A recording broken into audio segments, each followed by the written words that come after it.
আসসালামু আলাইকুম, welcome to জেস্ট life. পাকান পিঠা বা পাক্কান পিঠা আমরা কম বেশি সবাই পছন্দ করি, তবে সেই পিঠাটা যদি হয় আম দিয়ে তৈরি তবে কেমন হবে বলুন তো। হ্যাঁ, আম সপ্তাহের আজকের তৃতীয় রেসিপি আম পাকান পিঠা। মাত্র 2 কাপ ময়দা দিয়ে নরম তুলতুলে এই পিঠার রেসিপি চলুন দেখে নেওয়া যাক। তো প্রথমেই আমি কড়াইতে দিয়ে দিচ্ছি 1 কাপ পরিমাণ আমের পিউরি। আমটাকে জাস্ট ম্যাশ করে নিয়েছি, আর কিছুই না। তার সাথে দিচ্ছি এলাচ, দারচিনি, আর দিচ্ছি 2 কাপ পরিমাণ পানি। এখানে আমি 2 কাপ ময়দা ব্যবহার করব, তাই আমি 2 কাপ পরিমাণ পানি দিচ্ছি, আর দিচ্ছি একটুখানি লবণ স্বাদ অনুযায়ী। তারপরে দেওয়ার পর এটা একটু ফুটে গেলে মিশ্রণটাকে নাড়িয়ে চাড়িয়ে আমি এটার সাথে ময়দাটাকে অ্যাড করে দেব। তো ময়দাটাকে কিন্তু মিশ্রণের সাথে খুব ভালোভাবে মিশিয়ে নিতে হবে। তো এটাকে খুব সুন্দরভাবে মিশিয়ে নেওয়ার পর আমি লো ফ্লেমে এটাকে 15 মিনিট ঢেকে রাখবো। দেখুন আমার ময়দাটা কিন্তু একদম সিদ্ধ হয়ে গিয়েছে, এটা হাত দিয়ে স্পর্শ করা যায় এমন গরম অবস্থায় এটাকে নামিয়ে নিতে হবে। তো এরপর এটাকে মথে নিতে হবে, এটাকে একটু গরম গরম মথে নিলেই ভালো হবে।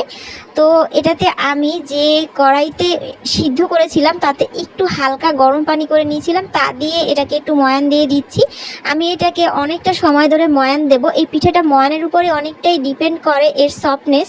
তো এটাকে ময়ান দেওয়ার পর আমি এটাতে একটুখানি ডিম অ্যাড করে দিচ্ছি। আমি এখানে অর্ধেকটা ডিম অ্যাড করব, এর বেশি ডিম দেওয়ার প্রয়োজন নেই 2 কাপ ময়দাতে। যদি বেশি ময়দা অ্যাড করেন সেক্ষেত্রে ডিমের পরিমাণ বাড়াতে পারেন।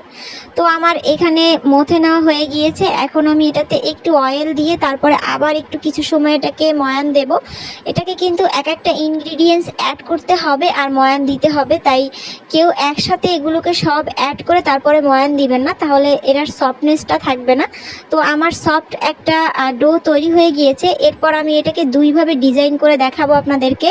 তো ফার্স্টে আমি হাতে ডিজাইন করে দেখাচ্ছি, এজন্য আমি বেলন আর চাকতিতে সামান্য একটু অয়েল ব্রাশ করে নিয়েছি হাত দিয়ে। তো এরপরে আমি একটা রুটির মতো বেলে নেব। তো আমি একটা পুরো রুটি বেলবো, আমি কিন্তু পাতলা কোনো রুটি বেলবো না, একটু মোটা করে রুটিটাকে বেলার চেষ্টা করবেন, তাহলে এই পিঠাগুলো কিন্তু অনেক সুন্দর হবে।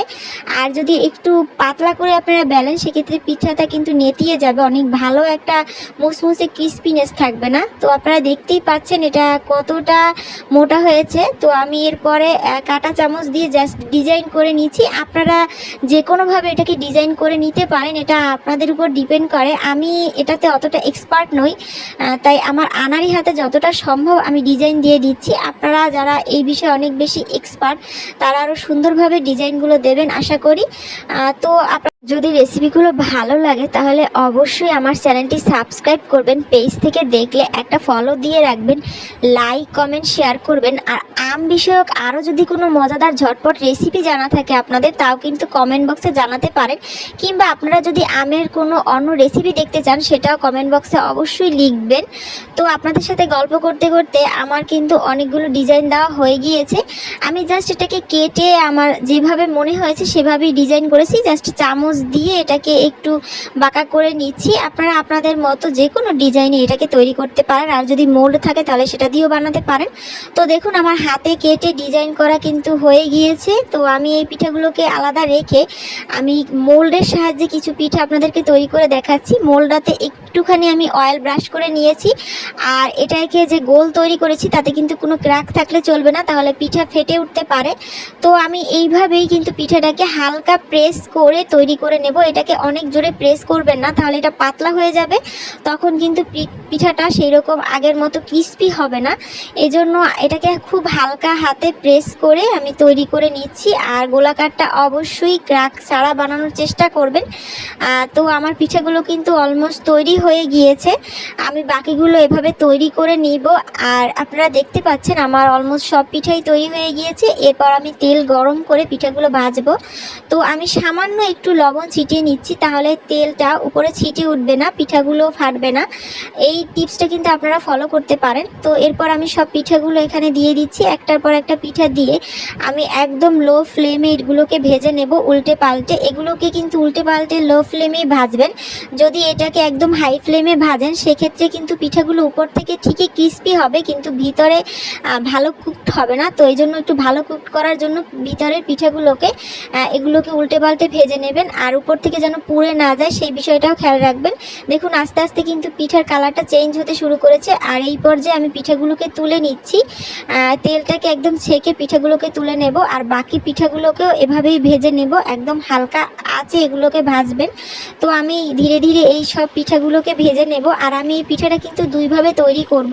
তো সেক্ষেত্রে আমি দুই ধরনের প্রসেসই আপনাদের দেখিয়ে দেবো। ফার্স্টে আমি একদম ড্রাই যে সিরাপ দিয়ে তৈরি করব, শুকনো শিরা এটাকে তৈরি করব। এজন্য 1 কাপ পানি, 1 কাপ চিনি আর এলাচ দারচিনি দিয়ে এটাকে ভালোভাবে মিশিয়ে এটাকে ফুটিয়ে নেব। এটাকে কিন্তু কোনো 1 তার কিংবা 2 তারের বিষয় না, জাস্ট একটা স্টিকি শিরা তৈরি হওয়া পর্যন্ত অপেক্ষা করব। দেখতেই পাচ্ছেন এভাবে ড্রপ আকারে যখন এই শিরাটা পড়বে আপনারা বুঝে যাবেন যে এটা হয়ে গিয়েছে। আর এপাশে আমার পিঠাগুলো হয়ে গেছে। আমি একদম গরম গরম শিরাতেই এই গরম পিঠাগুলো দেব। এজন্য আমি লাস্টে যে পিঠাগুলো তুলছি এই গরম পিঠাগুলোই আমি শিরার মধ্যে দেব। এই শুকনো শিরাটাতে কিন্তু একদম গরম শিরার মধ্যেই গরম পিঠা দিতে হয়, নাহলে কিন্তু শিরার সাথে পিঠাটা খুব ভালোভাবে অ্যাডজাস্ট হবে না। আর সেক্ষেত্রে কিন্তু এই যেভাবে আপনারা দিতে চান সেভাবে একটা কাঙ্ক্ষিত ফলাফল পাবেন না। এই জন্য আমি একদম গরম গরম এটা দিয়ে দিয়েছি। আর এটা কিন্তু একটু শক্ত হয়ে যাবে, সেক্ষেত্রে আপনাদের খুব সাবধানে এটা তুলতে হবে যেন এটা ভেঙে না যায়। আর এটাকে গরম গরমই তুলে নেবেন, তাহলে এটা খুব ভালোভাবে তুলতে পারবেন। তো আমি সব পিঠেগুলো তুলে নিয়েছি, আপনারা দেখতেই পাচ্ছেন। সামান্য একটু বাদাম কুচি দিয়ে আমি এটাকে সার্ভ করেছি। এটা বাদাম কুচি না দিলেও চলে, তবে আমি একটু ডেকোরেশনের জন্য এটা দিয়েছি। আপনারা এভাবে পরিবেশন করুন মুচমুচে এই পিঠাটা। তো এরপর আমি নেক্সট পিঠাটা তৈরি করব। এজন্য আমি এখানে আরেকটা শিরা তৈরি করব। আমি দুধে ভিজাবো বলে এখানে ওই যে একই প্যানে যেটাতে আমি শুকনো শিরা তৈরি করেছিলাম তাতে 1 কাপের বেশি পানি, এখানে 3 কাপের মতোই পানি দিয়েছি। তার সাথে আমি দিয়ে দিচ্ছি এখানে গুঁড়া দুধ 5 চামচের মতো। তো দিয়ে এটাকে খুব ভালোভাবে নেড়ে চেড়ে ফুটিয়ে নেব। আপনারা কিন্তু চাইলে শুধু পানি আর চিনি দিয়েও এভাবে শিরা তৈরি করতে পারেন। তো এরপর আমার এটা তৈরি হয়ে গেছে। আমি কিন্তু সামান্য একটু লবণ দিয়েছিলাম। তো এটাকে আমি ঠান্ডা করে নেব। তো এটা যখন একদম আঙুল চুবানো যায় এমন ঠান্ডা অবস্থাতে একদম ঠান্ডা পিঠেগুলো দিতে হবে। শুকনা শিরার মতো গরম দিতে যাবেন না, তাহলে কিন্তু পিঠেগুলো একদম খুলে যাবে আর এটা একদম গলে যাবে। তো এক্ষেত্রে কি করতে হবে, একদমই ঠান্ডা হলে আমি পিঠেগুলো দিয়ে একটু উল্টে পাল্টে উপরে একটুখানি দুধ উঠিয়ে দেওয়ার চেষ্টা করব, যাতে করে এটা ভালোভাবে খুব সুন্দর করে এটা ভিজে যায়। তো এটা ভেজানো পর্যন্ত অপেক্ষা করব। এটা কিন্তু 3 ঘন্টা রাখার পর একদম ভিজে গেছে। তো আমি কিন্তু এটাকে এবার তুলে আপনাদেরকে দেখাচ্ছি যে এটা কতটা রসালো আর নরম তুলতুলে হয়ে গিয়েছে।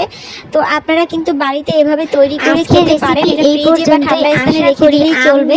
আশা করি আজকের রেসিপি আপনাদের ভালো লাগবে। যদি এমন আরো মজাদার রেসিপি পেতে চান অবশ্যই চ্যানেলটি সাবস্ক্রাইব করে পাশে থাকবেন।